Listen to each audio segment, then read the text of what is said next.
purpose of the seminar is to give you some useful information to allow you to make an informed, educated decision regarding the possibility of developing either your existing property or purchasing a new property to develop. Why rebuild and not renovate? It is becoming obviously extremely popular. There is a real trend in Melbourne, and particularly areas like Sydney also, it's becoming very popular. Generally cheaper per metre square than a renovation or addition. Fixed price and certainty of cost. One of the disadvantages of doing extension or renovation and addition is you never really know what the price is going to be. I know, having previously run my own building company and undertaken some renovations, when you sit down to work out your bill of quantities, what am I going to find when I pull that wall down? There's a level of uncertainty there. So certainly from a costing point of view, estimators love to add zeros on to make sure that they're well covered. And then often what happens is when you actually get to site and you start pulling the building apart, that you find something that you wouldn't have known otherwise. It might have been some rotten timber or some poor plumbing or electrical work. And probably one of the big points is no compromised floor plans, look or structural integrity if you're going to bowl your house over and start from scratch again, which is one of the big pluses. Improved street appeal, once again, that's about the compromise of the existing floor plan. If you decide to retain an existing house, it's great to have this lovely extension perhaps at the rear of the place, but you're always faced with the look and feel of the place from the street appeal, so that can be compromised also. Poor insulation of older homes, hard to retrofit. Use of modern building materials is another plus. Some hazards.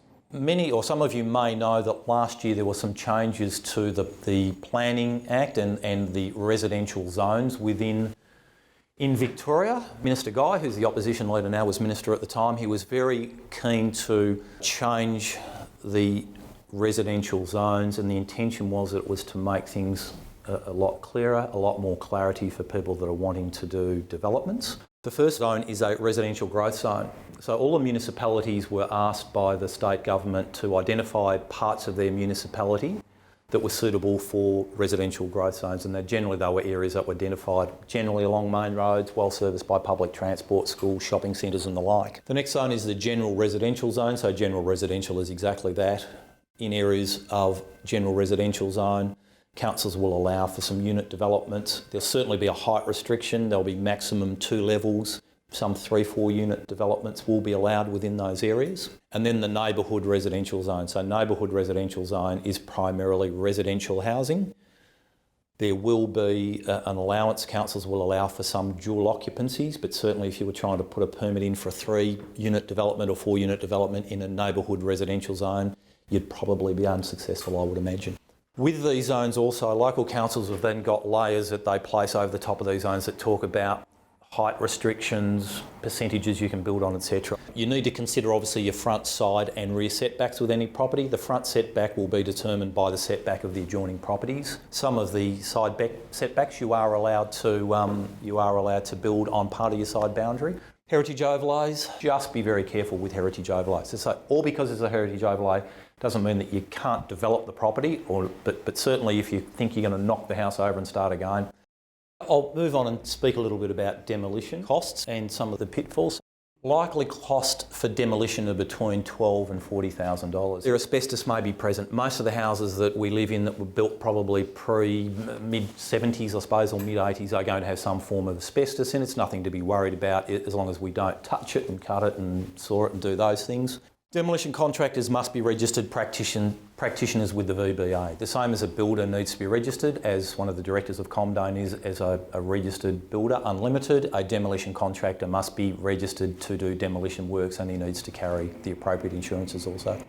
Comdain Homes have been in business for 28 years.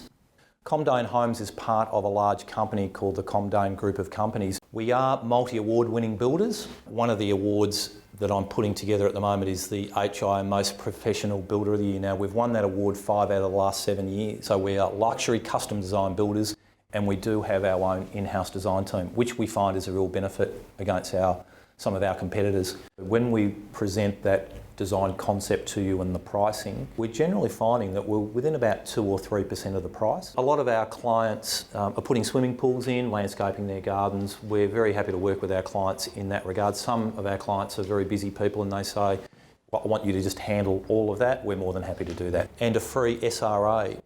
An SRA is what we call a site redevelopment assessment, and that's something that we're prepared to offer. We're happy to do some basic groundwork on the property just to identify any opportunities or constraints with the property also.